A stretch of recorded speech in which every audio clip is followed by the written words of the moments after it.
Pada malam ini kita akan belajar tentang salah satu di antara dasarnya ilmu. Kalau kata Imam Al-Ghazali, dasarnya ilmu itu adalah ketika akhirat lebih engkau cintai daripada dunia. Itu adalah dasarnya ilmu. Dari dasar atau fondasi itulah kemudian ilmu Islam dibangun. Dari fondasi itulah kita memahami ma'rifatullah, kita memahami ibadah kepada Allah, kita memahami akhlak, muamalah, semuanya dari dasar. Salah satunya adalah ketika akhirat lebih kita cintai daripada dunia. Sedangkan puncaknya ilmu adalah takut kepada Allah. Ra'sul hikmah, kata Nabi, makhafatullah. Puncaknya ilmu adalah takut kepada Allah Subhanahu wa taala. Jadi bisa kita simpulkan dari dua kalimat ini, hal yang pertama yang harus kita benar-benar kuasai dalam belajar ilmu Islam itu adalah merasa akhirat lebih kita rindukan, lebih kita cintai, lebih baik daripada dunia. Dan dari situ nanti terbangun puncaknya ilmu sampai kepada tingkat takut kepada Allah Subhanahu wa taala. Innama yakhsyallaha min ibadihi al-ulama.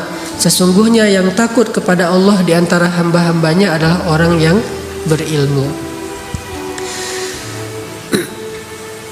Untuk membahas tentang bab mencintai akhirat lebih daripada dunia ini, saya akan mengawali dengan tilawah surat Al-Qiyamah.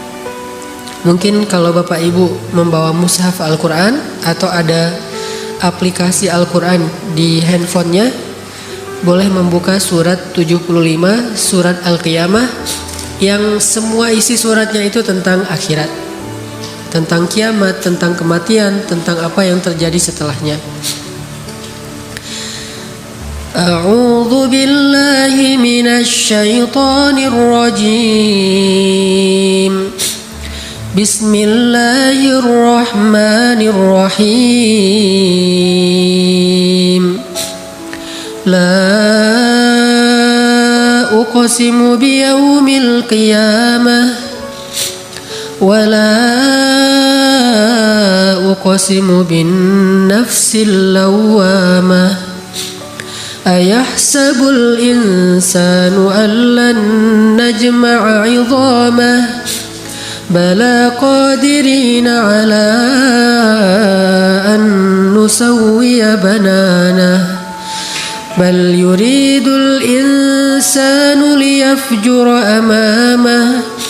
Yas'alu ayyana yawmul qiyamah. Fa idza bariqal basar wa khasafal qamar wa jumi'ash syamsu wal qamar.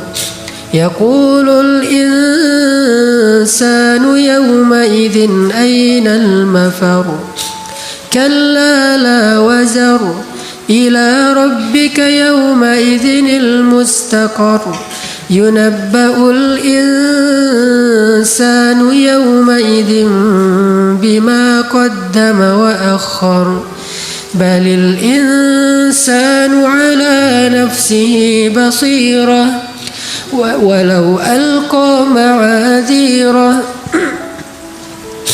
لا تحرك به لسانك لتعجل به إن علينا جمعه وقرآنه فإذا قرأناه فاتبع قرآنه ثم إن علينا بيانه كلا بل تحبون العاجلة وتذرون الآخرة وجوه يومئذ ناظرة إلى ربها ناظرة ووجوه يومئذ باسرة تظن أن يفعل بها فاقرة كلا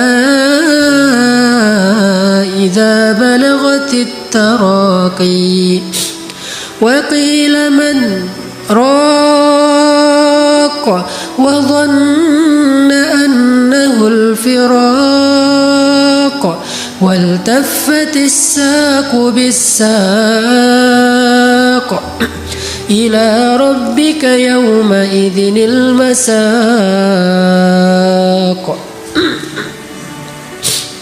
فلا صدق ولا صلى ولكن كذب وتولى ثم ذهب إلى أهله يتمطى أولى لك فأولى ثم أولى لك فأولى أيحسب الإنسان أن يترك سدى ألم يك نطفة من مني يمنى ثم كان علقة فخلق فسوى فجعل منه الزوجين الذكر والأنثى أليس ذلك بقادر على أن يحيي الموتى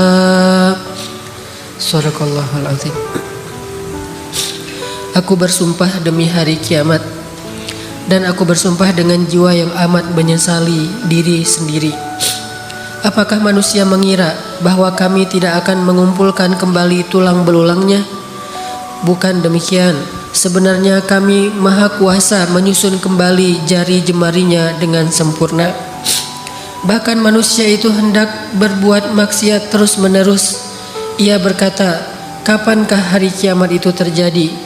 Maka apabila mata telah terbelalak karena ketakutan, dan apabila bulan telah hilang cahayanya, dan matahari dan bulan dikumpulkan, pada hari itu manusia berkata, kemana tempat untuk berlari? Sekali-kali tidak ada tempat untuk berlindung. Hanya kepada Tuhanmu lah pada hari itu tempat kembali. Pada hari itu diberitakan kepada manusia apa yang telah dikerjakannya dan apa yang dilalaikannya. Bahkan manusia itu menjadi saksi atas diri mereka sendiri, meskipun dia mengemukakan alasan-alasan. Janganlah kamu gerakkan lidahmu untuk membaca Al-Quran karena hendak terburu-buru menguasainya. Sesungguhnya atas tanggungan kamilah mengumpulkannya di dadamu dan membuatmu pandai membacanya. Apabila kami telah selesai membacakannya, maka ikutilah bacaan itu. Kemudian sesungguhnya atas tanggungan kamilah penjelasannya. Sekali-kali janganlah begitu. Sebenarnya kamu manusia lebih mencintai kehidupan dunia dan mengabaikan kehidupan akhirat. Wajah-wajah orang mukmin pada hari itu berseri-seri, kepada Tuhannya lah mereka melihat, memandang. Dan wajah-wajah orang kafir pada hari itu menjadi muram. Mereka yakin bahwa akan ditimpakan kepada mereka azab yang sangat dahsyat. Sekali-kali janganlah demikian. Apabila nafas seseorang telah menyesak sampai ke tenggorokannya dan dikatakan kepadanya, siapakah yang dapat menyembuhkan? Dan dia yakin bahwa sesungguhnya itulah waktu perpisahan dengan dunia atau kematian. Lalu bertautlah betis kiri dan betis kanannya. Kepada Tuhanmu lah pada hari itu kamu dihalau. Dan ia tidak mau membenarkan Rasul dan Al-Quran yang tidak mau mengerjakan sholat. Tetapi ia mendustakan Rasul dan berpaling dari kebenaran. Kemudian ia pergi kepada keluarganya dengan berlagak sombong. Kecelakaanlah bagimu wahai orang-orang kafir, dan kecelakaanlah bagi kalian. Kemudian kecelakaanlah bagi kalian wahai orang-orang kafir, dan kecelakaanlah bagi kalian. Apakah manusia mengira bahwa ia akan dibiarkan begitu saja tanpa pertanggungjawaban? Bukankah dia dahulu setetes air mani yang ditumpahkan ke dalam rahim, kemudian air itu menjadi segumpal darah, lalu Allah menciptakannya dan menyempurnakan ciptaan itu, lalu Allah menjadikan daripadanya sepasang laki-laki dan perempuan. Bukankah Allah yang berbuat demikian maha kuasa untuk menghidupkan orang yang telah mati? Maha benar Allah yang maha agung.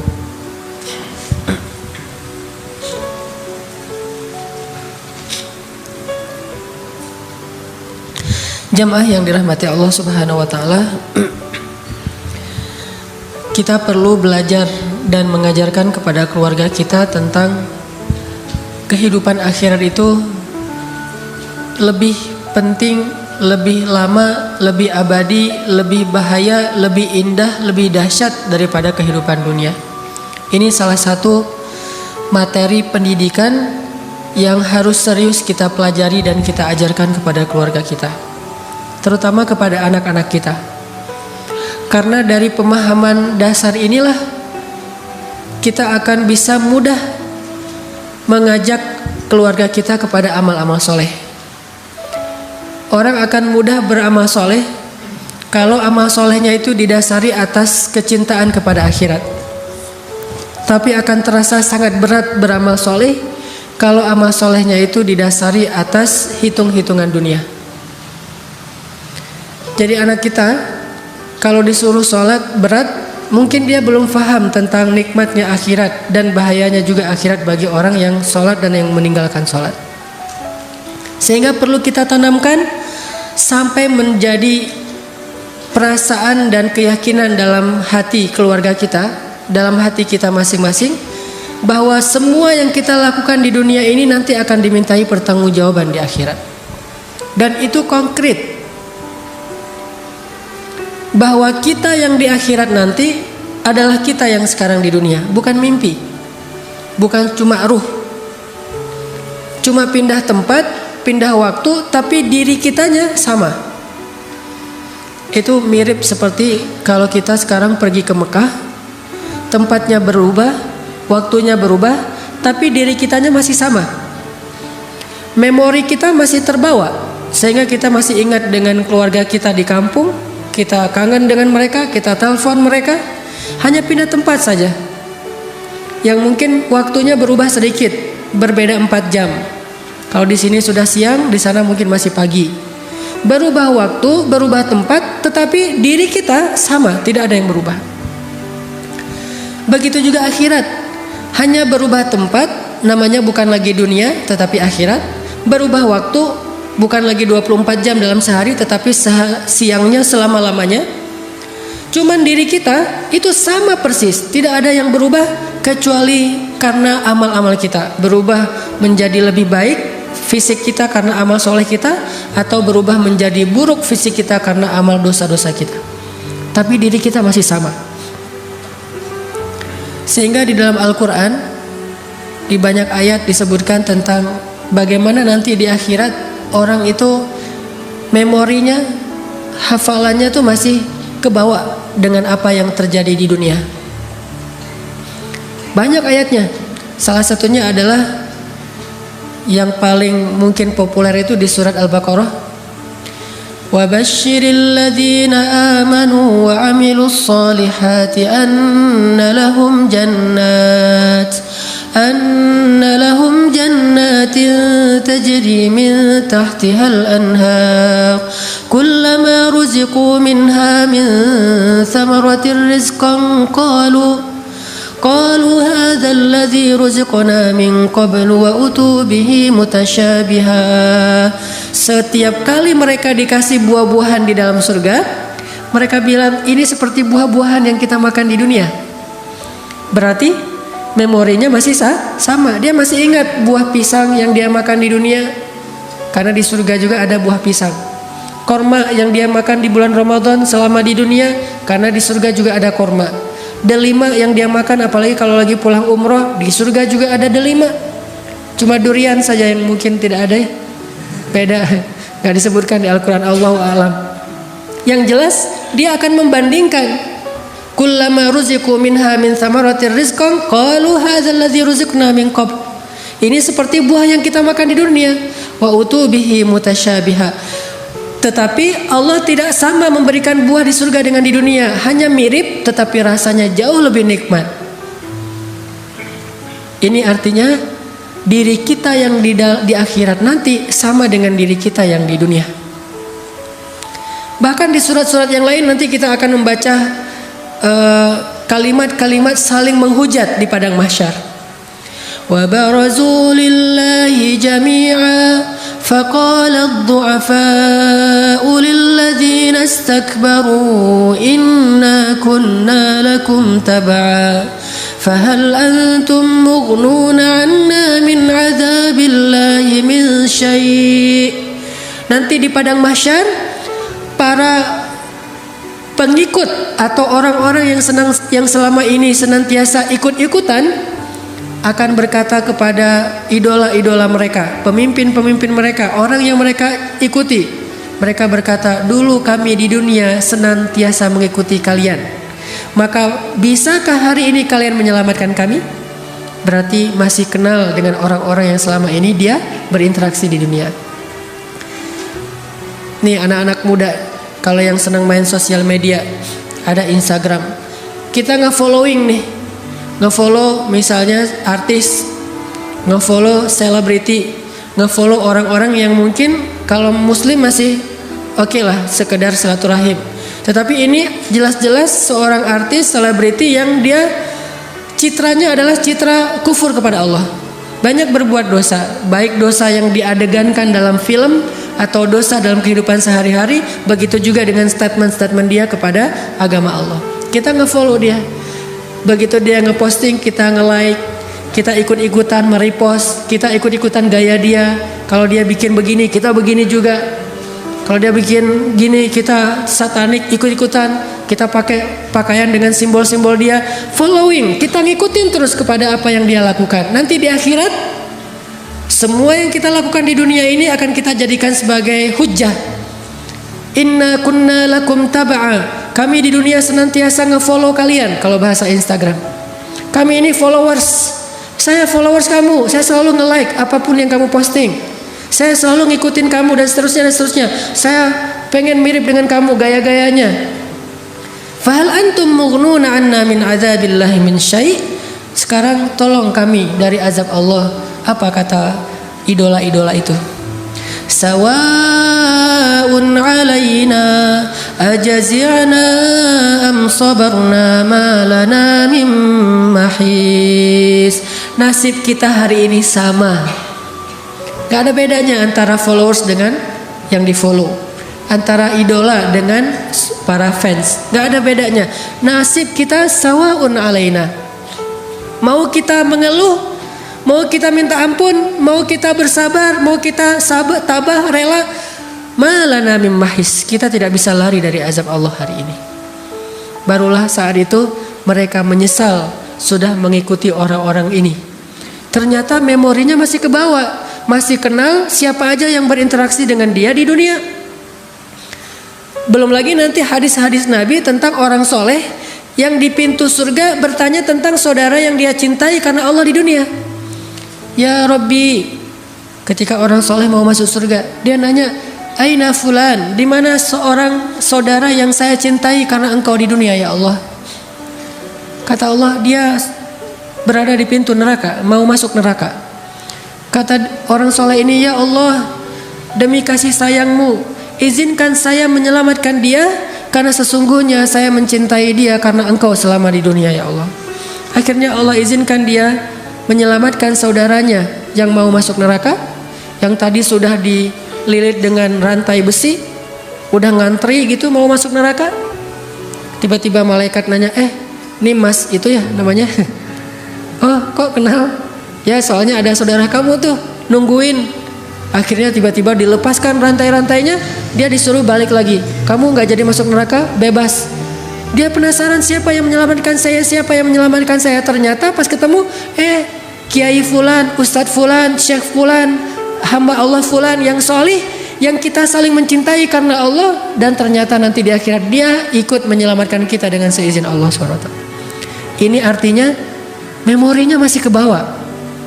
Sama kayak pas kita umroh atau haji, lagi tawaf ketemu temen, cuma beda kloter, beda maktab nih. Haji juga ya, kloter berapa misalnya? Embarkasi mana? Oh saya dari Surabaya, saya dari Jakarta, karena tinggalnya mungkin di Jakarta. Tapi ketemu, atau bahkan bisa saling menolong. Saya terpisah dari grup, ya udah ikut saya aja nanti saya anterin. Kenapa? Karena di Indonesia mereka saudaraan, sampai di Mekah juga saudaraan. Kalau di Indonesia musuhan, di Mekah juga, wah gua kerjain aja nih sekalian, mumpung di sini ini. Kalau di Indonesia mungkin dia punya jabatan, nggak bisa ngerjain dia. Kalau di Arab mah sama aja, sawaun alaina, sama saja nasib kita. Mau jabatannya apa, mau dia aparat, mau dia pejabat, mau dia apapun, sawaun alaina. Ini yang terjadi nanti di akhirat. Sehingga kita yang sekarang dengan kita yang nanti hampir tidak ada yang berubah, kecuali secara nasib berubah.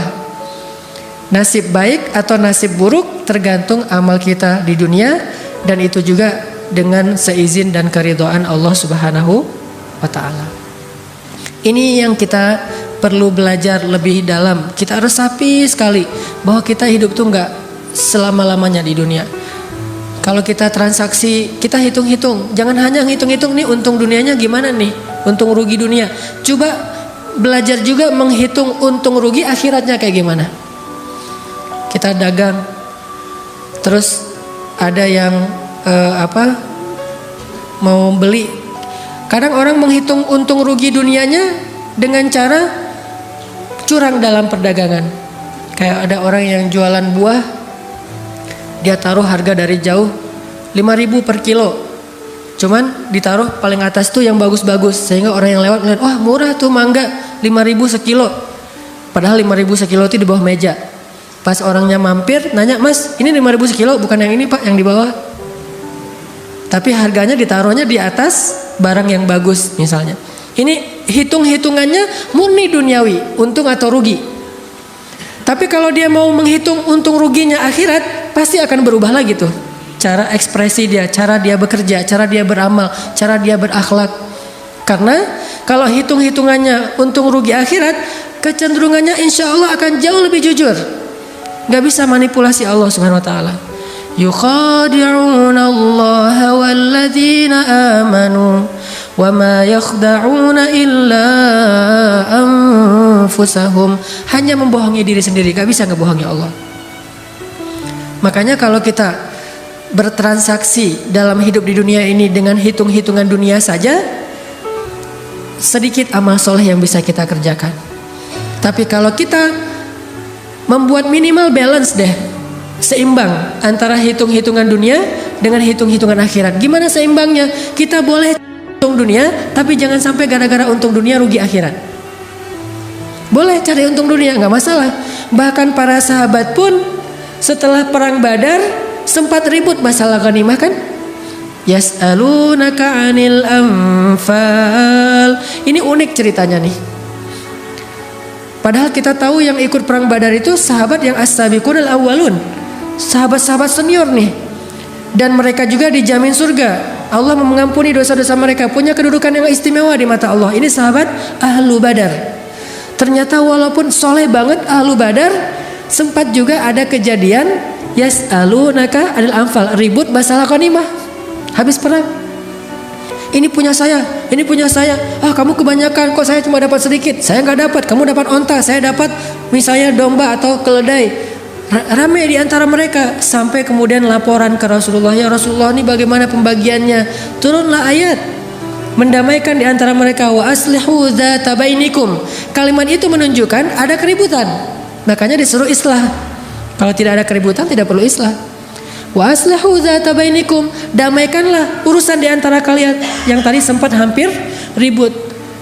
Ternyata enggak dilarang untuk mendapatkan dunia. Walaupun para sahabat tidak berperang karena ghanimah. Kalau yang berperang karena ghanimah itu munafikun di dalam surat Al-Fat. Kalau tidak ada ghanimah mereka enggak mau perang. Kalau banyak ghanimah yaitu perang Khaybar, mereka daftar paling awal. Ya Rasulullah ikut sertakan saya, ikut sertakan saya. Kata Allah mereka enggak boleh ikut. Karena giliran yang umroh yang berakhir dengan perjanjian Hudaybiyah mereka nggak mau ikut, soalnya nggak ada ghanimah. Giliran Khaybar mereka daftar karena ghanimahnya gede. Kalau orang mukmin nggak memikirkan ghanimah, tetapi bukan berarti tidak mengambil ghanimah. Bahkan dalam Islam itu ada fikih ghanimah, fikih fai, bagaimana membagikan harta, bukan rampasan perang sebetulnya, harta yang didapatkan setelah menang dalam perang tidak dirampas. Bukan hanya itu adegannya, bahkan dalam perang Hunain, perang setelah Fathu Makkah, orang Ansor sempat ribut juga masalah ghanimah. Yang tadi muhajirin, kalau sekarang Ansar. Setelah selesai perang Hunain nih, Nabi membagikan ghanimah dari perang Hunain itu hampir seluruhnya kepada orang Muhajirin dan orang Mekah yang baru masuk Islam.